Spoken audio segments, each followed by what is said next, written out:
Hello, everyone. It's known fact. And would you look at that? We're back to play more Earthbound. Yeah, I'm a bit surprised too. So if you're not in on the loop here, we started the first episode of Earthbound half a year ago. And then there were a couple of months later, I did a second episode, and it's been a couple months since, and I initially said I was dropping the game. We got to this midpoint part of the game, and I was just really not having a good time with it, like especially on camera. But I haven't dropped games on the channel really. The closest thing I've done to dropping a game on the channel was like we stopped Baldur's Gate after the first act, which felt like a very complete kind of thing anyway. And you know, the whole reason I played this game because I know it's very influential and I know it has some cool stuff in it, and I don't feel like I got to see that cool stuff yet, or at least not all of it, and I didn't want to give up. And I actually really do want to play Mother 3. I'd like to stream Mother 3. So there's just no way I can't not beat Earthbound. So here we are back. So, spoiler alert, there's going to be 3 of these episodes. These are post-commentary episodes, that's why my model is in here. I'm just doing post-commentary for gameplay I recorded over the holidays, essentially. I played the game by myself, just on my own time, and then I have cut this down. I've edited out the really repetitive random battles and, you know, a lot of the wandering space in between. And basically this is going to be the, I don't even want to say highlights reel, because it's still like, I don't know, 3.5 hours of footage between these 3 episodes, you know? But it's the good parts. It's the notable parts. So one of the things that we did right before we quit is we drank this cup of coffee, and it gives you kind of a recap of the adventure. I figured, why not play that through again and record it to start this out, because it's been so long since the last episode, maybe you need it. Though, I guess if there are people that are just watching this straight through, you wouldn't have experienced this gap. But for everyone else, hey, you should be caught up having read that. We've got Ness, Paula, and Jeff in our party. We've gotten a couple of the magical song things, which are basically the same thing from Earthbound 1. We're trying to just find these extras, these little musical notes, giant foot, little step, that kind of thing. The last thing we did was complete the dungeon related to the Mr. Saturn village. And now we're going to move on. So I'm going to go ahead and make a couple... this playthrough has some compromises, right? Obviously, it's post-commentary. It's not live. I've cut down stuff. Another element is that I was getting... One of the reasons I stopped playing is I was getting so sick of the encounters. A million encounters and everything hits so hard and you don't level up fast enough. So I literally just, in RetroArch, just flipped shit on and got myself like fully leveled up. I can't remember if I do this on screen here at the very beginning or if I did it before I started recording. Okay, no. No, I did. So basically everyone is like max level now. Now, I'm gonna make a little observation here. Since I went from the level I was at, having played it normally, all the way up to this point in the game to doing this, it does not feel like it makes that much of a difference. The only thing it really does is for the next couple sections, our HP is okay.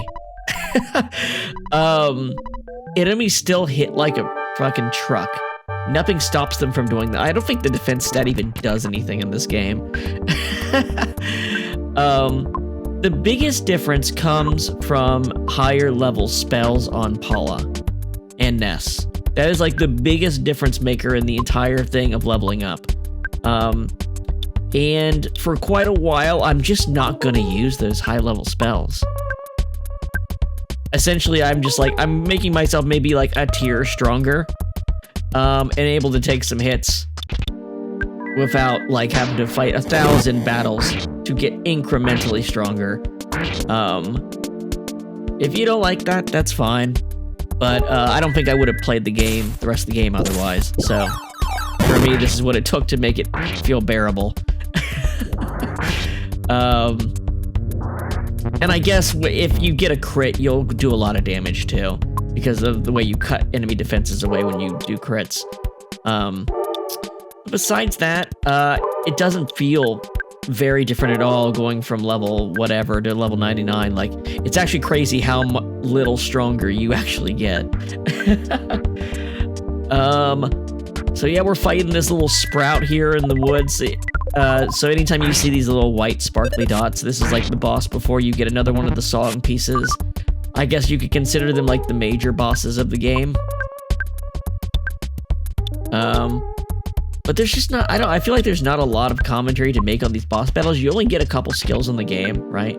You get like freeze for single targets, fire for rows, lightning if you want to just randomly hit things or not.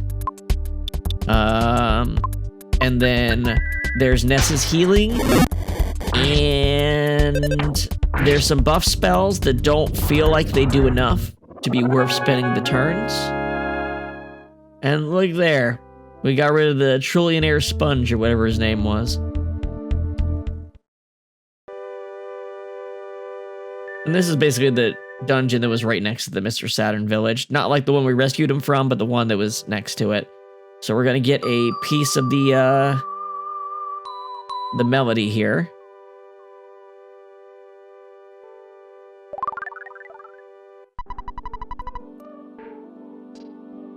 Ness thought he heard his mother from far away. She said, "Be a thoughtful, strong boy." Ness's soundstone recorded the melody of the Milky Well. And there's no progression from here. Like, this is just like a dead end in the path, so you have to head back, essentially. Now, I cut all this stuff, but I intended to record after cutting almost immediately, but it's been like probably a week and a half. So basically, we're going to head all the way back into the town where the zombies have taken over. And now that we've done what we've done, the town is rescued. Yeah, it's Threed, the third town. That's right. So before, we had captured a bunch of zombies in a circus tent with zombie flypaper. But then we went into this area up in the graveyard and helped the Mr. Saturns out. And here I am just checking around the town, seeing if there's anything interesting left to do. But basically, the town is now just kind of done, and it's time to move on. But you can get a little bit of flavor text from the adults and stuff like that.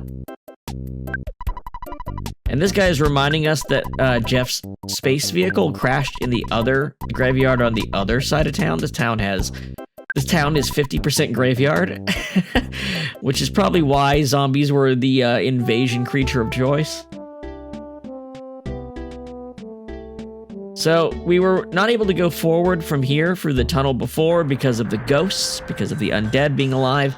Now that the undead are gone, we cross through and we end up in this desert region, which is kind of fun. It's got some fun music playing here. And as you can see, the characters start sweating, and over time, they're going to get heat stroke. So you have to go to the drugstore here and buy several items that are just called wet towels to deal with that. And of course, you can rest here, and remembering that as Jeff levels up and his intelligence goes up, he can repair items at certain intelligence thresholds to get reusable items, or sometimes one-time use items. So since he's 99, we're often going to get these as we sleep. I didn't abuse it. I just, like, the next time I would naturally find a place to sleep, I'd do it. And honestly, it didn't even happen as much as you'd expect. The slime generator, it slows enemies down, which sounds useful. But I don't know. It's not like the enemies are not getting their turns, you know?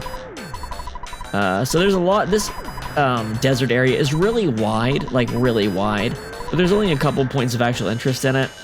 There's this monkey right above the drugstore. It's got a tunnel, and it's basically a, hey, come back here later area. You basically told, hey, the dude here is busy. He's not hungry or something like that. He doesn't have time to deal with us, so and we'll just have to come back later.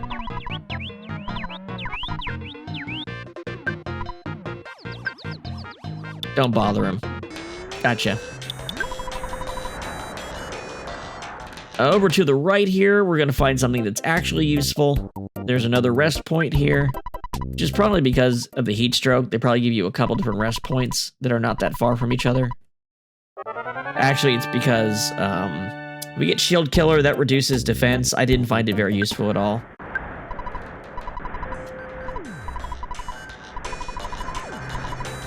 Anyway, this guy is digging up a hole of an excavator, so you need to give him some food.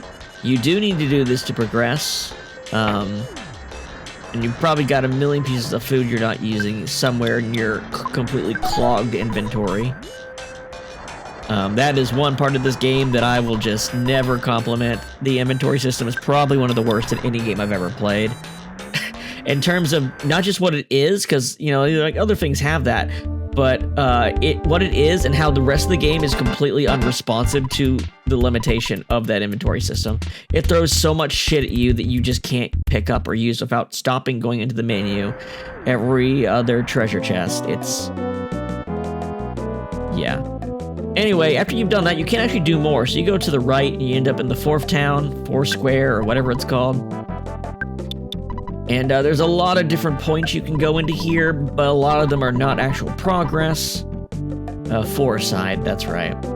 And basically, there's basically a mob boss that's taken over the town, Montoli, like an evil businessman that has changed his behavior recently, and he's kind of muscled in on the town. That's their main problem. And the thing we're gonna have to try to solve through a couple different steps here. I initially go into this cafe where people are basically shit-talking Monotoli, and they act like there's some secret here, but no one really tells you anything that useful. Everyone talks a bit weird. They're saying espresso. I think it's just a bar, and that's just localization, changing it from alcohol to coffee. Pretty sure. I always found that this model with the gray glasses looks really weird. It probably looks better for a CRT. But just like the raw sprites, the gray glasses are kind of weird looking, because I think one of Jeff's friends looks like this too. He's in a cafe buzz and has to go to the bathroom. You talk about knocking on something weird, but it actually... I'm pretty sure... Now, with foreknowledge of what we actually need to do with this place, pretty sure this has been translated badly. Because they're trying to make you think of going a different spot than where you actually need to go to do something in this room. And we're not going to do it when we first enter here, but I think there might be some other conditions before we do that anyway.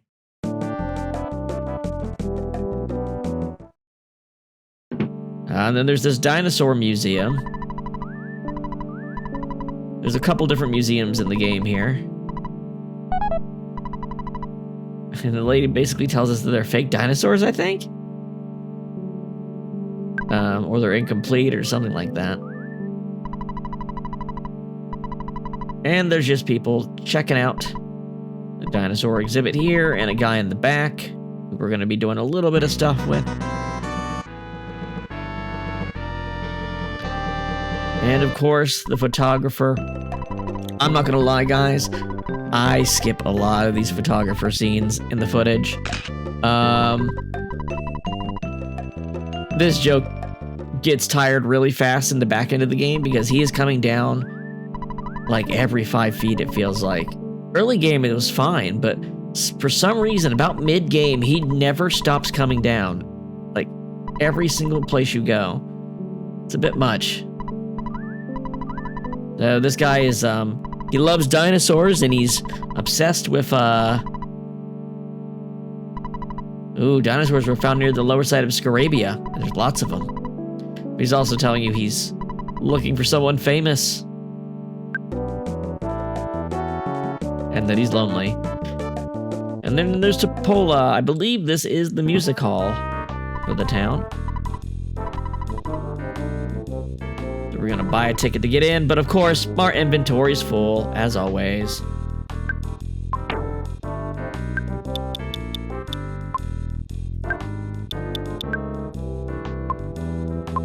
So let's drop all these items that sound like they could be useful for something that's gonna get instantly used up, like a ticket.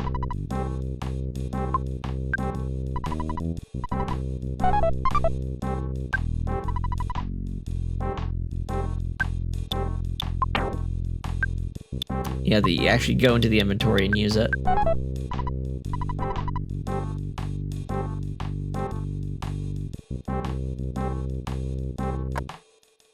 Okay, and then, just like in the last town, there's a manager at this music hall that tells you that the Runway 5 are in debt. This time they owe $1 million, which is... doesn't seem like a very good contract, huh? Seems like you'd have to be pretty dumb to do this 2 towns in a row, but whatever. We got this cool little music hall. Can't actually talk to the people sitting, though.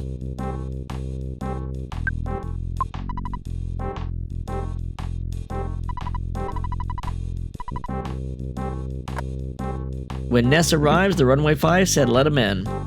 We go talk to our bros here.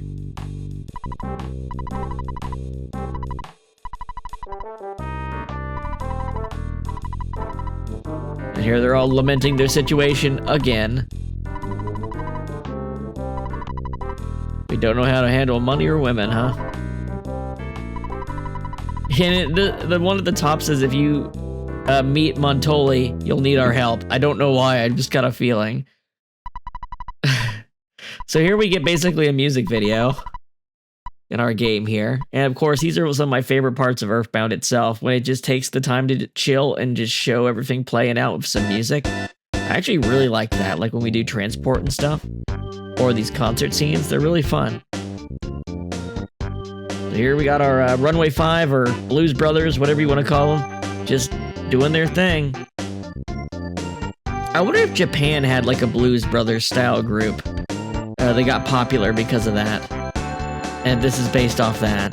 Or if it's just made for the game itself. You know what I mean? Like, is this a reference to a Japanese group that tried to do a Blues Brothers style thing? Or is this, or did that idea just came up with for the game itself? I don't know.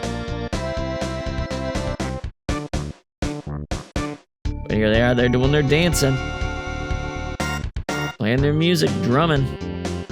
Kind of weird, the drummer's sprite where he has like his hi-hat like as a completely separate thing, and he's got like just a snare, I guess. It's a bit different. I guess maybe making the sprite for the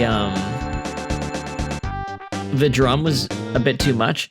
Maybe it's because he has the snare in his default sprite, and so that you wouldn't know how to make a drum set sprite to work with it. I don't know. Anyway, I made a mistake at first of like walking back in the room and walking back out, like the meeting room, because I thought they might have something new to say. That just makes you watch the entire scene over again.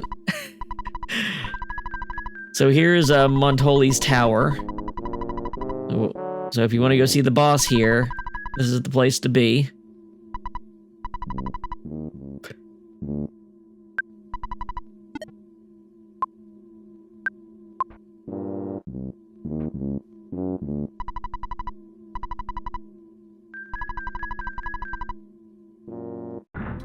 And the elevator attendant doesn't want you looking at her for some reason.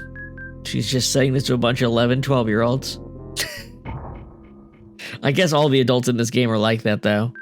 They don't seem to understand that they're talking to a kid. Oh, Master Pokey. So, once again, the adult in the town has been corrupted under Pokey's influence, it seems. Well, that's the inference I made, at least. I didn't assume Montoli was a bad guy by default the minute I saw that Pokey was here. Because there was the cultist guy was like that, right? He was a normal guy until Pokey got him all messed up. Pokey and the Mani Mani statue.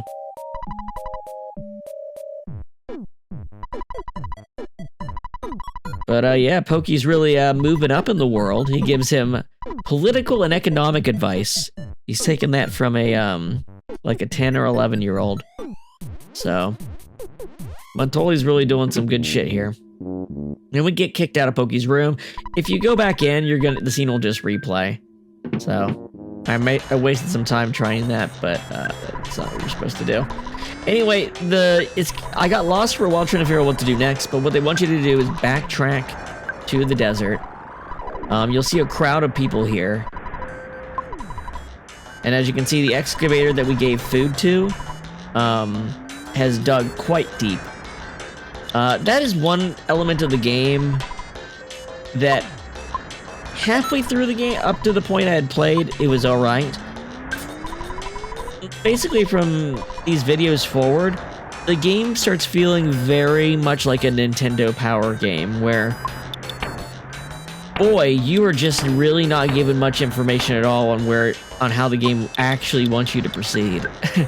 And you can actually proceed in several different ways, like not as in alternate routes, but like you can tackle things in a different order in several spots.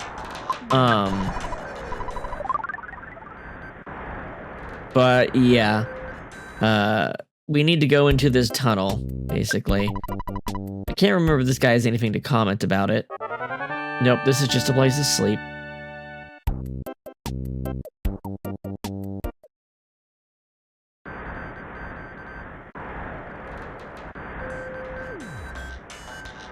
So, we go into the tunnel, and we've got probably one of the better jokes in the entire game we're going to be dealing with here. First up, there's the excavator. He found a maze down here, and there's some monsters. 5 big moles that we have to defeat. So we had to defeat this team of 5 powerful moles. I'm one of the masters of this hole. There are 5 masters in all. We're all moles, of course, and I believe I'm the 3rd strongest among us. So you're gonna have a series of mini-bosses here. And the mole looks pretty vicious and has a giant glowing number 3 behind him, so I'm sure the 2nd and 3rd ones are gonna be even scarier.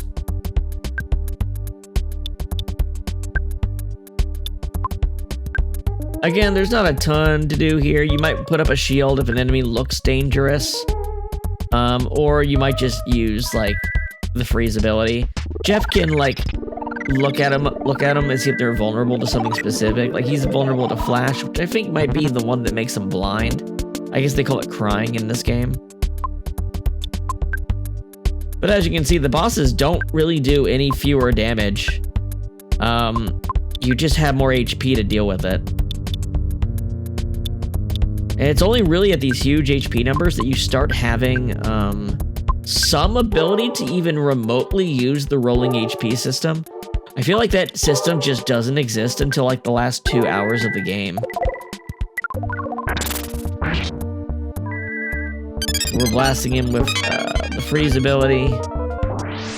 I used flash as it was recommended, and that blinded him. Threw a bomb at him, and that took care of him.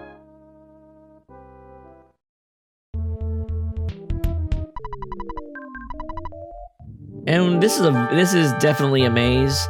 Another one of Earthbound's not very good things is that almost every dungeon in this game is a maze cave. But yes, here's where the joke starts to play out. All the moles think they're the 3rd strongest. None of them think that they're the most powerful. They all just think they're about the average strength mole. Now, part of me is like, man, I'd really love to take a look at like the statistics for these guys and see if there are actually ones that are stronger than the other ones, or if they really are just identical enemies, which would still be funny. I just think it's really funny that these guys have been, who knows how long they've been doing this shtick, and they still don't have it sorted out which one is the strongest. They all have different ways of saying it. My strength falls between the 2nd and 4th strongest members. You want to test me? Yeah, this is actually one of the best jokes in the game, I think.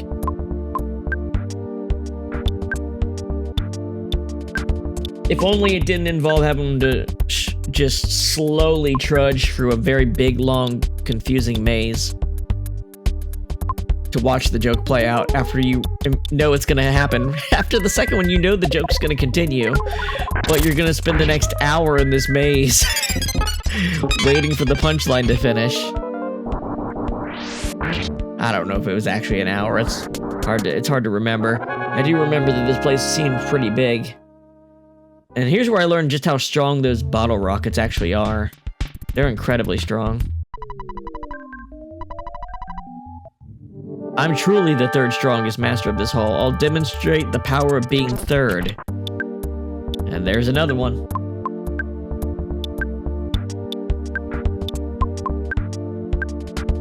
Since I already know what works, I'm just kind of repeating it here. I am going out of my way to sometimes use items that are consumables just to free up some space. Even if I don't really think I need them. I didn't mean to use the bad key machine there, obviously.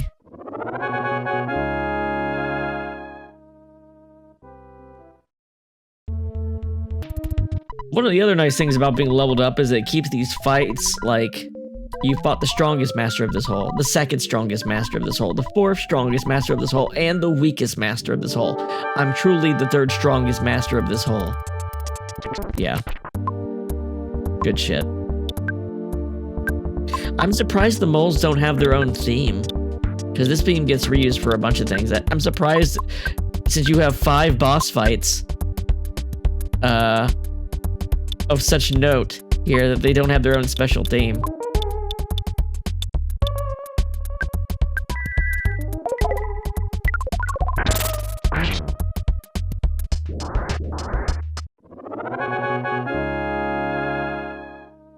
Wait, he died in 1 hit.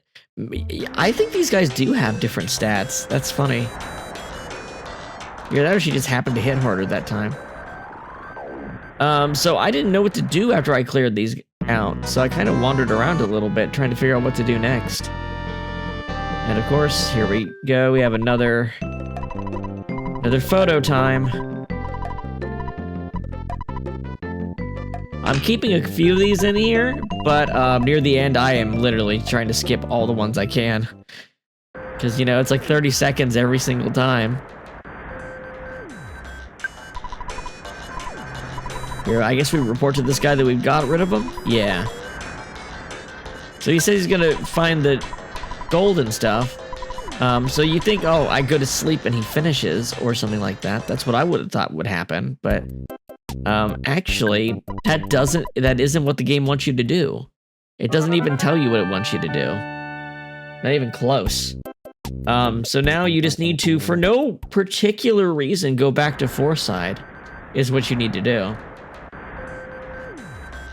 Like, you don't have a reason, you haven't been given anything to help you progress the Fourside quest, but you're just kind of expected to know to head back to Fourside after just fighting these enemies with no reward and no result, really. And on the way back, as you're crossing the bridge here, then they'll show up to give you your reward.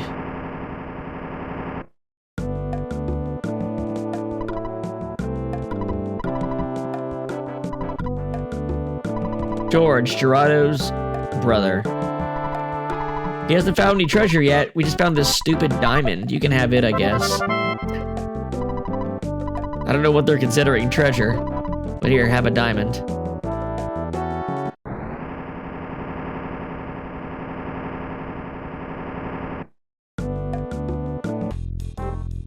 Alright, so the diamond you can use as collateral to pay off the Runway 5's loan. Or contract, or whatever you want to call it. But of course, they have a little joke here where you can't give it to her across the desk, you have to go all the way around it. But it's actually kind of annoying to actually get back there.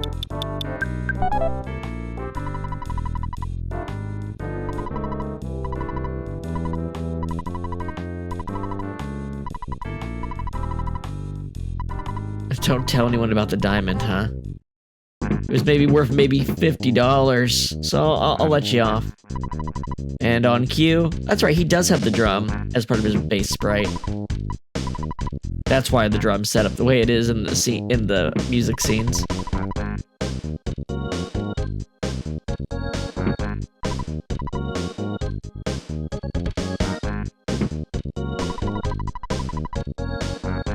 I like how our characters are following them with their gaze. Like, look how their sprites rotate as they're going in and out. That's a nice little detail.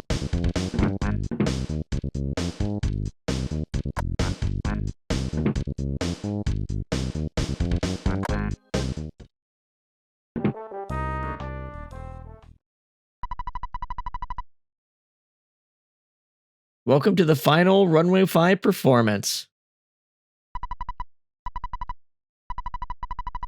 It's going to be a great show.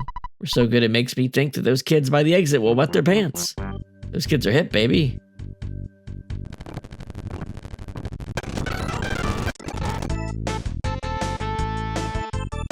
And I thought it was the exact same thing, so I started speeding up. But no, they have a guest singer lady. So that's why I sped up. I literally thought I got stuck in the same scene again for a second.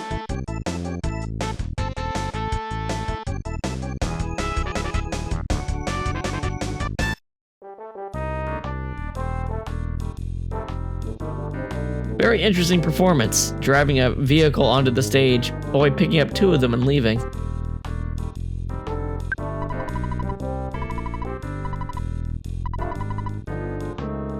Miss Venus is this character that we just saw on stage.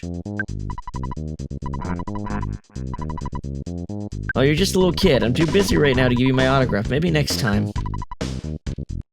Alright, so it sounds like we might be doing some stuff with her later. Now, again, no reason in particular, but go to the mall, and this mouse is going to give you a little foreshadowing that he feels like the electricity is going to go out. And I guess maybe they think at this point you haven't bought anything, so maybe just now you're upgrading. Oh, no. The mall may have been closed earlier. It might be that the mall was closed earlier by Montoli, and he just opened it after you did those other pieces. There's a lot of things in Fourside that are daisy-chained to each other without really feeling related. I feel like you spent a lot of time here doing like a million things just to do one thing. Like they weren't exactly sure what to make the arc for this city, so they tried like 3 or 4 different things. So how about aliens just kidnapping Paula when they cut the electricity? Feels very relevant to everything else that's going on in the town, for sure, right? So now we have to climb back up the office, up the mall with some encounters now turned on with just Ness and Jeff. And these extra strong teddy bears that I bought at the department store, I believe. So now we're fighting like the music department and shit like that.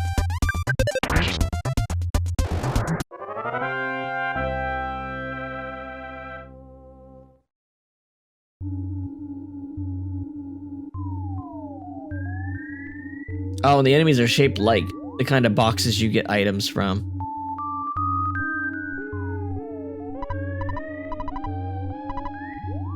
And then the PA comes on to say some things as you're going up. And eventually in the manager's office, you find a alien to fight. And even the alien's like, you're gonna be burning in. Well, actually, you'll probably just go to heaven. You seem like a nice kid. I probably won't send you to hell.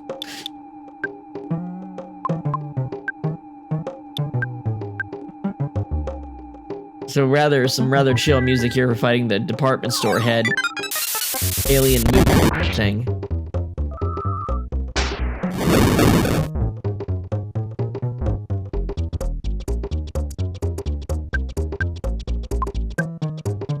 So finally, enemies are doing enough damage that you can actually see and get into a menu before the rolling stops if you're fast. This is probably about the first point in the game where I'm really seeing that play out. Because if they don't do enough damage, you'll never get into the menu before the rolling stops. It has to be a decently sized hit.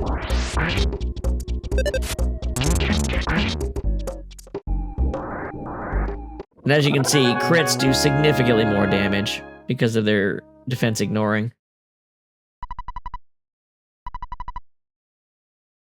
Even though you could beat me, Master Gygus will avenge me. Paula should be with Montoli. So, somehow in the interim, Paula got sent to Montoli's tower. So obviously the thing to do is to go directly to Montoli's tower and fight our way out, right?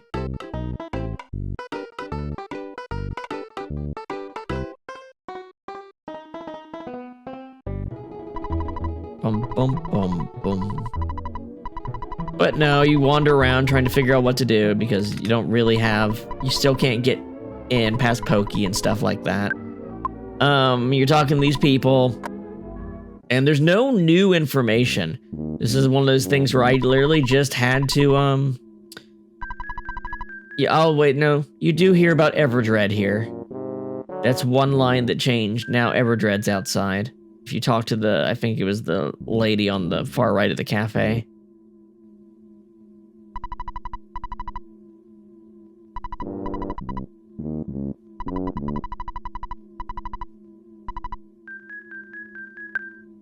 Just have to give the Pigpen character here something.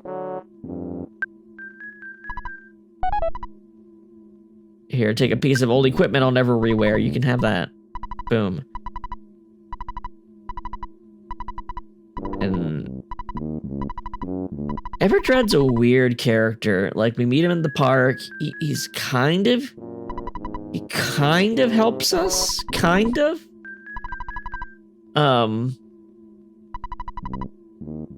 But he doesn't really feel like, I don't know. I don't know what they're going for with him. But basically, he tells us that Montoli's been affected by the Mani Mani statue.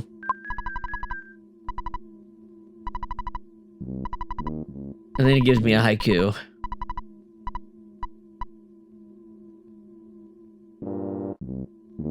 And he's actually okay, so he's just gonna leave.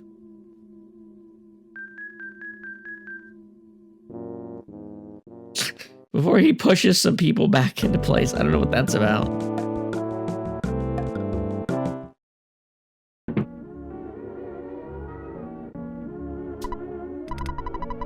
Alright, so...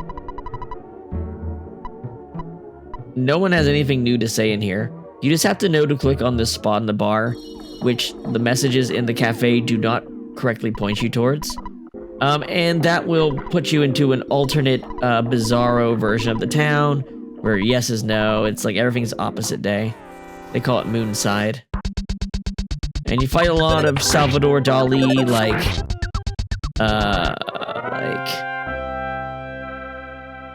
what's the word I'm looking for? Surrealist style objects. Like the melting clocks and shit like that. And this lady explains that everything, it's opposite in here. So when you're responding to NPCs, you need to keep that in mind. And Rage Fire Hydrant is fighting us. And remember, we still don't have Paula here, so...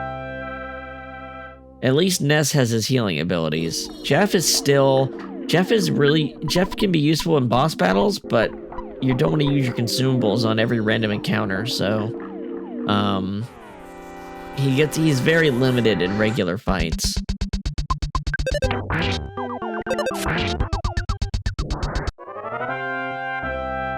Abstract art, no! I don't know, it didn't seem that abstract to me. There were clearly very clear figures in it, but...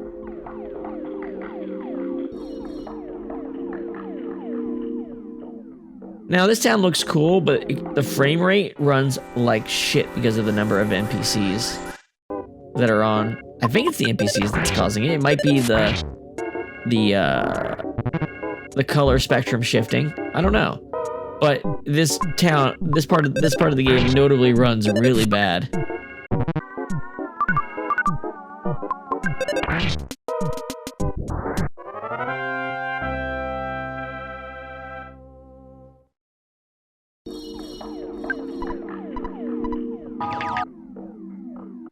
Hello and goodbye. So there's these NPCs that teleport you to different parts of the town. And this guy's telling us the Mani Mani statue is, but he won't let us go by until we have run into a guy with one eyebrow and a gold tooth. So I'm kind of skipping ahead here, but there's a bunch of like talk to NPCs get teleported around, kind of like a teleporter maze in Shin Megami Tensei, or like the Saffron City Gym in Pokemon. Same idea. Anyway, we talk to this like shadow man here and tell him we can't see him because it's opposite. And then we talk again to the guy. He'll boot us out of the room because there's no actual door. We'll end up in a hotel, and the invisible guy will follow us.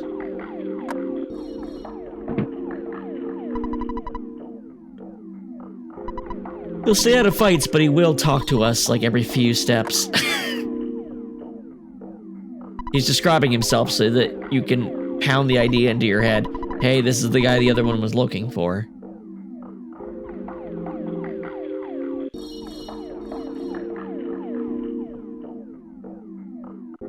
But then you gotta actually find your way back to that guy, which, given the way that there's a bunch of invisible walls and teleporting, can be a little tough.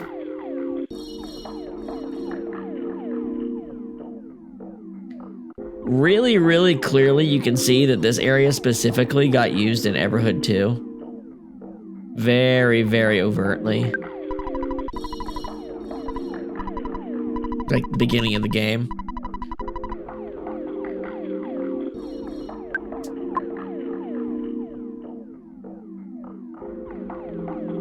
And there's a dude in front of the Money Money statue.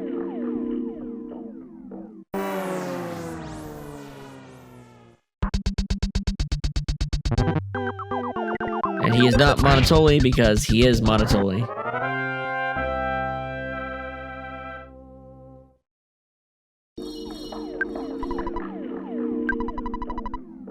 And here we have a fight with the Money Money statue.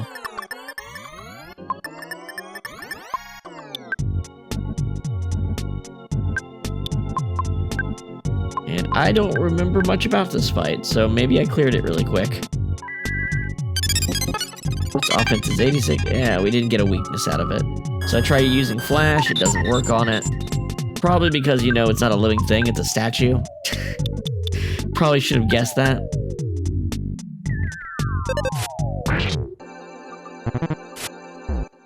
I'm trying out some of these usable, consumable items with Jeff here just to see how they work.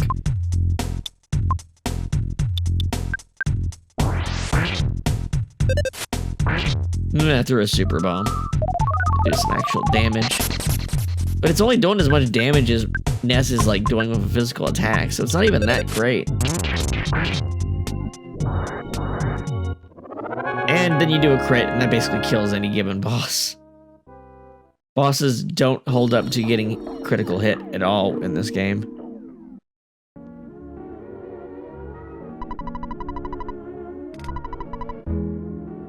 And we'll find that the device created that entire world, and since we broke it, we're now in like a storage building or something, a warehouse.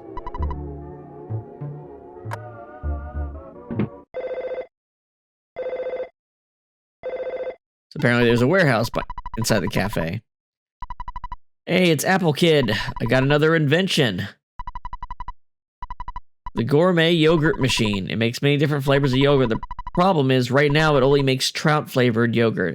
So I'm having the machine delivered to you via Escargot Express in neglected class.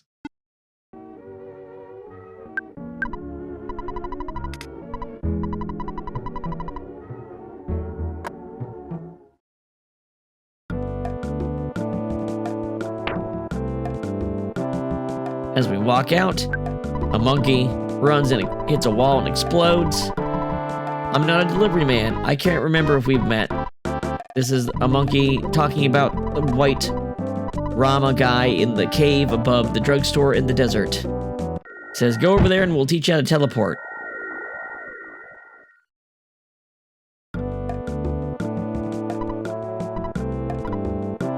I think he failed his first teleport right there and then tried again. I think that's what the noise was. And a second man shows up, gives you the trout yogurt thing, and talks about the monkeys again. and how he doesn't have the package. So you're gonna have to go, he gave it to the wrong people and you have to go deal with it. And then the maid for Porky shows up and says she wants trout flavored yogurt. And if you give some to her, she'll help you out.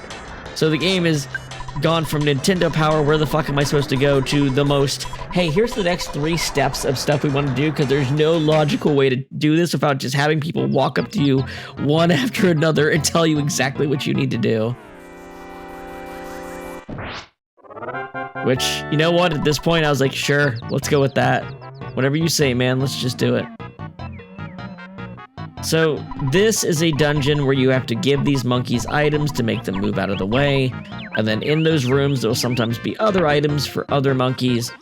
And sometimes there's items that you will not get from the rooms, and you will just have to leave the dungeon entirely and go fucking buy them if you don't already have them. And that's where this dungeon falls flat on its fucking ass. They should have just made sure that you had the essentials to daisy chain all the monkeys in the dungeon itself, not make you go out and go get some if you don't have them. Just happen to have them on hand. Couldn't believe that. Couldn't believe they did it that way. Anyway, this guy mentions a 4th character that we don't have, and he's gonna have his apprentice teach us how to teleport next.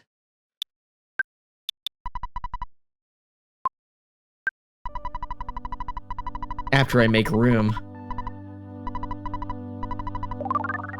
I have to hear the scene over again.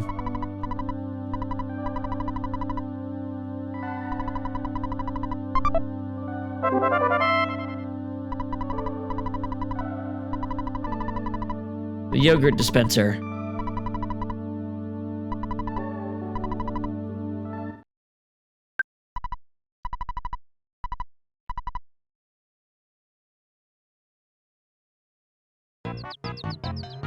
So now we have to backtrack through the dungeon. And once we're done, follow me, and he will teach us how to teleport, which is a neat thing in this game, the way they do it. So we saw him doing this before, but now we know that, now we understand that's exactly what he was trying to do. And it's a limitation you have to deal with as well when you're doing it. You need to make sure you have a straight path so you can run to teleport. But this basically lets us fast travel to any city or like major location that we've already been to.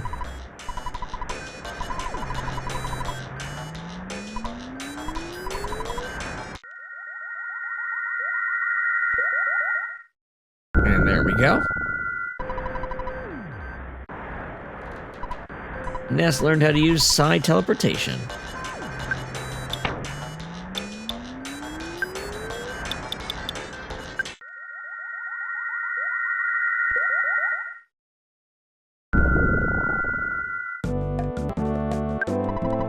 Bada bing, bada boom. And now we're gonna give the trout flavored yogurt to the maid here.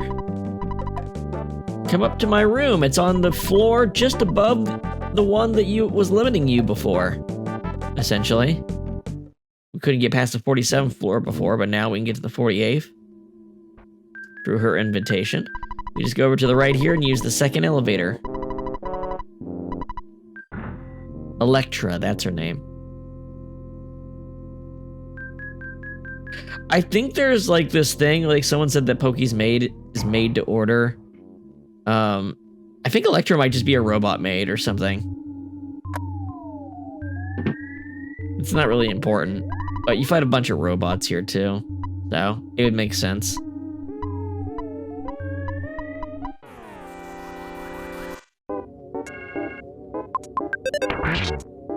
So we have to fight some, not quite Rob the Robot robots here.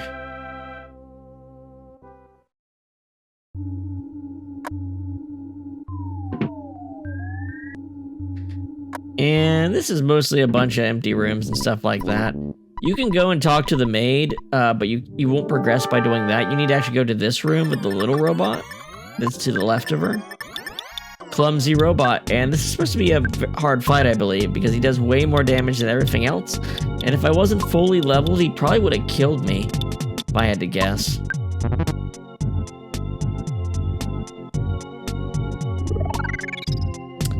You get some eggs for the monkeys, and if you keep them in your inventory, they hatch into a chicken, turn into a chicken. But I thought it'd do something in battle, but it doesn't really. So yeah, this guy's doing like several $100s to everybody, right? Several hundred damage to everybody, which is not something we were really seeing before. But as you can see, you can actually see the HP rolling on the bigger hit, so it can be healed mid-damage. Probably the first fight in the game where that's actually a thing. And it's a fight I don't think you're supposed to really win or last very long in. So I mistakenly don't understand that and am using healing items. I think if I would have died, the fight would have ended anyway, the way it does from me fighting, but maybe I'm wrong. It sure felt like a fight you're supposed to lose if you weren't max level like me. All of a sudden, the Runway 5 break into the room and kick the robot's ass.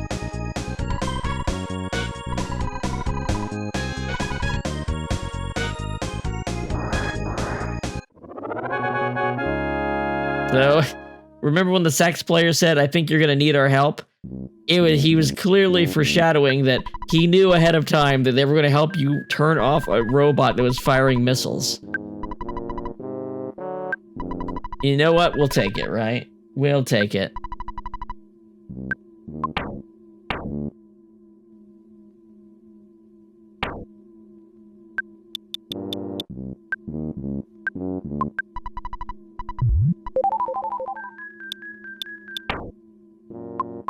And I'm healing here, thinking there might be another boss fight. I don't know for certain, but, you know, we have to rescue Paula, right?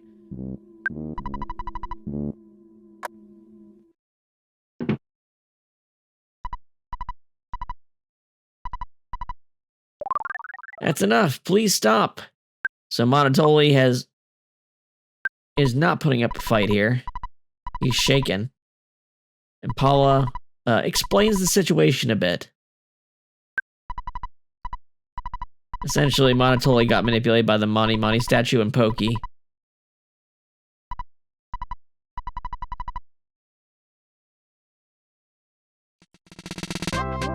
And we finally get Paula back into the party.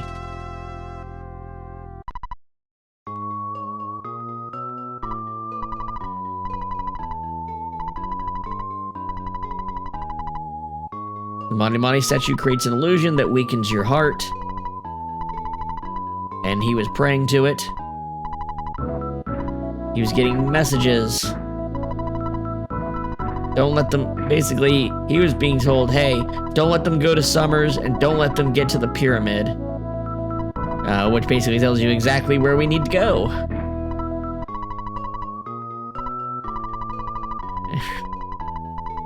And I accidentally make him tell me the story again because that's just how going through the text boxes in this game are like.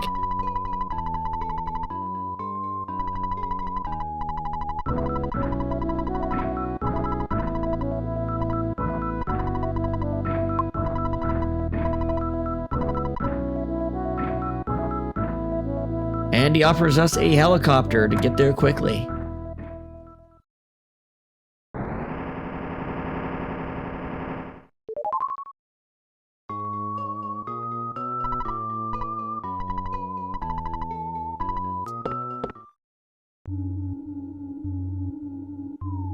And as we go up to the helicopter,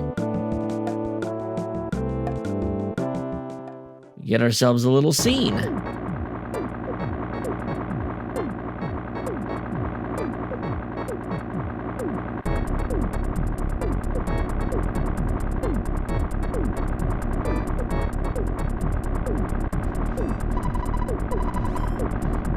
And here it is. Pokey, the little rat bastard, is once again a step ahead of us.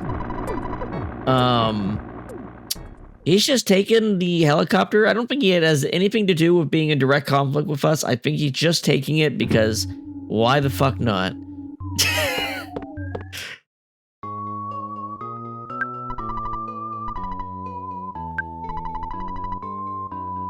I hope he's okay. Apparently he knows how to fly a helicopter. Pretty impressive, honestly, if it wasn't so inconvenient. But, We're resourceful. We can find another way to the locations we need to go to.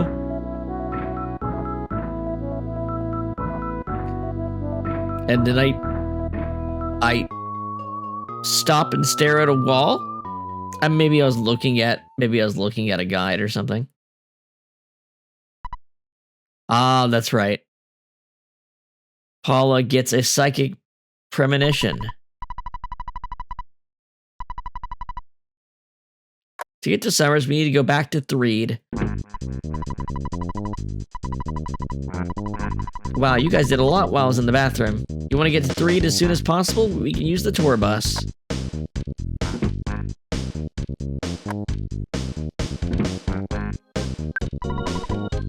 Now we can actually talk to her now, and she'll give us some trout-flavored yogurt.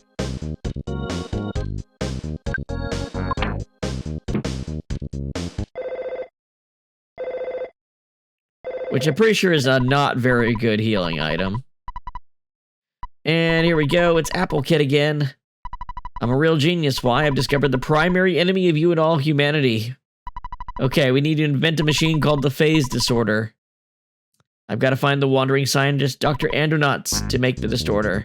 So I may be gone for a while. Very overt plot progression. We've got to make the MacGuffin.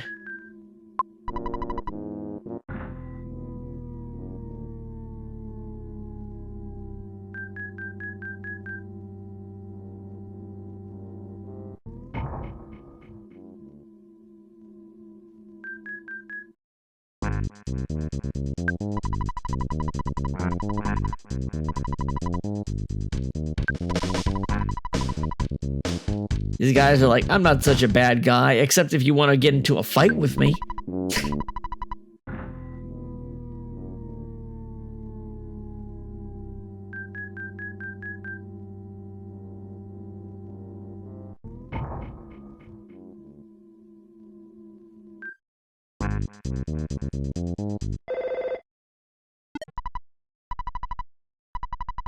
And we get another call, this time from Orange Kid. So he's not working on a phase distorter, he's working on a project to turn boiled eggs back to raw eggs.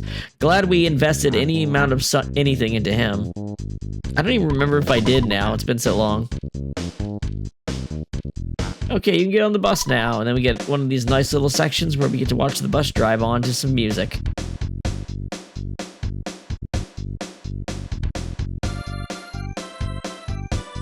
Just to get to chill out a little bit here. Yamaha, or something close to that, right?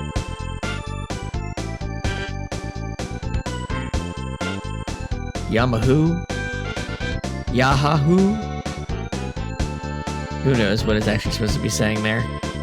Clearly supposed to be a reference to Yamaha.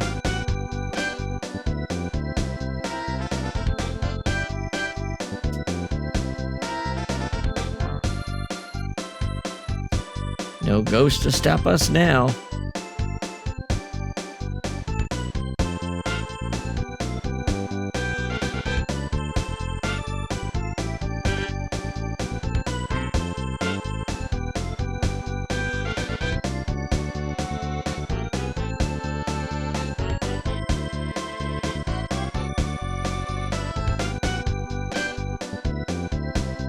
I mean, I don't got much to say. We're just watching it chill out. Watch the cutscene play. I guess, yeah, this would be a cutscene of sorts, huh?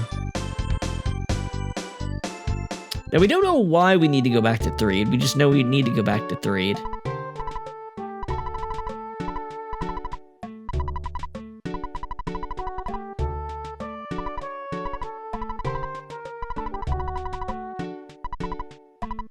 And even this guy's mentioning it.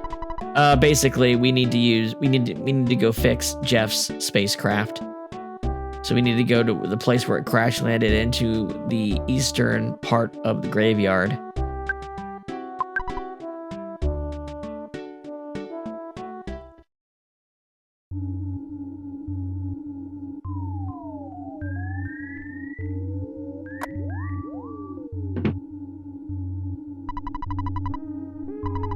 And here's some people. They sure seem really familiar with us, but I don't remember them. I want you to stay, but if you can't, so long. Thanks for every little old thing. I don't know who the hell these guys are, but we're leaving.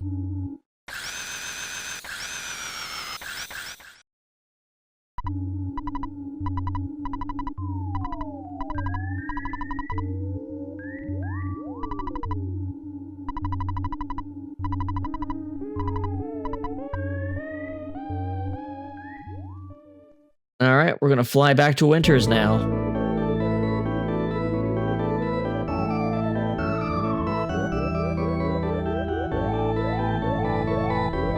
We're gonna go for a flying grill. Very expensive. It's like Mr. Dink's grill from Doug or something.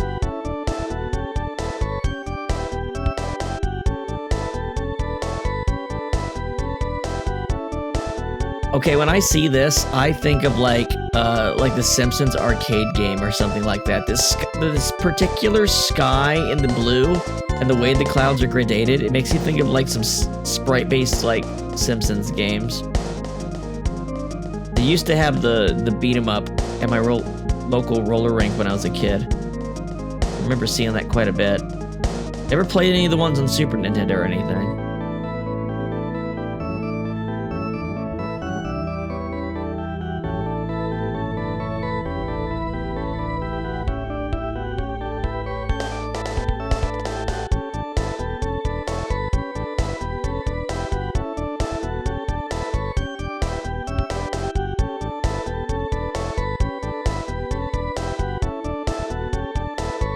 But yeah, like I said, I do like these scenes, but it is funny they do two of these back to back. Actually, it's gonna be three of them, isn't it? I do like the cool reverb effect they've got on the drum kit. They're sampling. Feel like I've done that particular kind of drum sound before.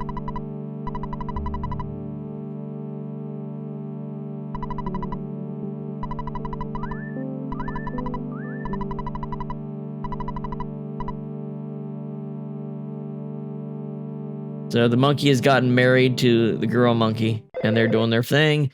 Dr. Andonaut's not here, and they say go check out Stonehenge.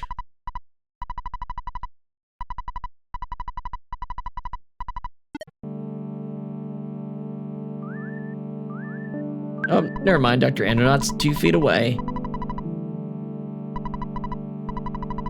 And he tells us that Jeff wets his bed unprompted, just because he's a fucking asshole. And remember, this guy's a deadbeat. This guy is a deadbeat dad for seemingly no reason.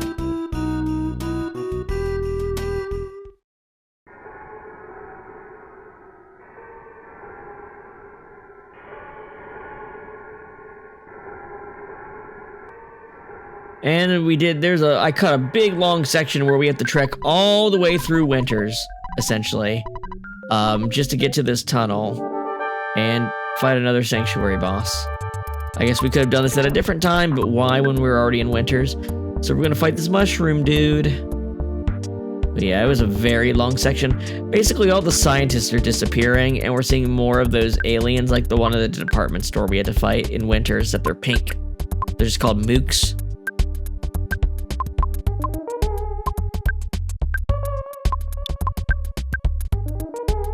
And I'm thinking, oh, well, he's a mushroom. Maybe I'll cast fire. Maybe it'll be extra effective. And I guessed right, because Jeff told me as such after I'd already pushed it in.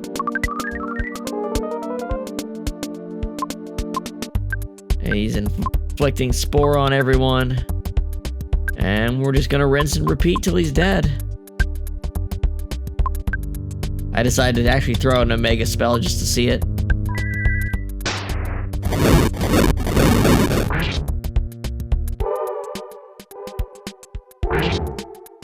And the Dragonite is cool, turns you into a fire-breathing dragon, does a shit ton of damage.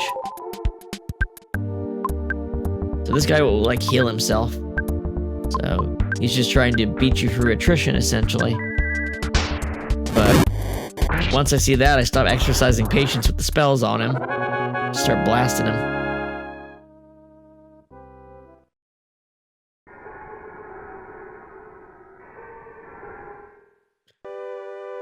And we'll get ourselves another thing for the Sound Stone.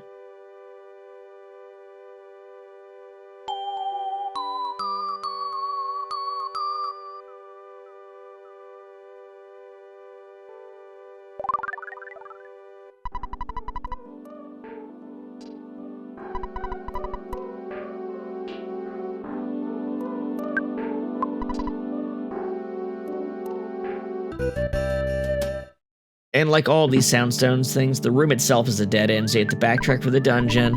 Then we go back, return, and talk to Andonaut again.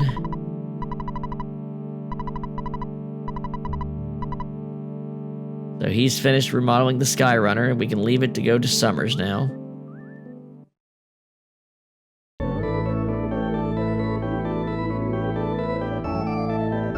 And off we go for a souped up flying grill.